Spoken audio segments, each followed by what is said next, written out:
Though it's sunny outside, don't let it fool you. Michigan winters are no joke. Freezing temperatures and harsh weather can be really dangerous for animals, which is why they rely on us to keep them safe. When it gets this cold, it's tough for animals to stay healthy without help. Bethany, who takes care of several animals, makes sure they have everything they need to get through the winter, giving them access to things like warm shelter, food, and fresh water. During the winter, the best way to protect them is to have them sheltered from any rain, snow, and wind. But even with shelter, freezing temperatures can still be dangerous. If an animal's ears or paws feel cold to the touch or begin to look pale, that could be a sign of frostbite.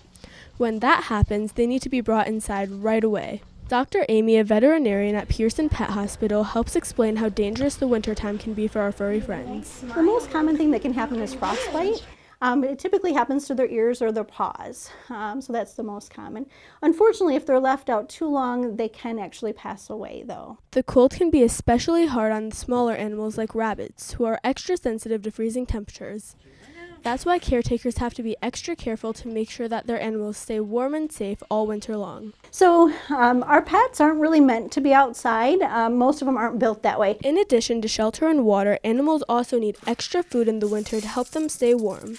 Their bodies burn more energy trying to keep them warm, so making sure they have enough to eat is just as important as keeping them warm and dry. If there's snow on them and it's not melted, then you actually know that it's pretty warm. If it's ice that's on them, then they're not keeping themselves warm enough. It's never safe to leave animals outside when temperatures drop below freezing. If they do need to go outside, start with short trips so they can adjust, but always limit their time outside to avoid things like frostbite and hypothermia. It's really important to keep them inside mostly. If they do have to be outside for any length of time, having a nice enclosed area that's got some good hay, some good insulation in there is helpful. Winter can be tough, but a little preparation can go a long way when it comes to keeping your animals safe and healthy. Whether it's your pets, livestock, or the wildlife around your home, taking steps to provide shelter, food, and water makes all the difference. Layla Bishop, DTV News.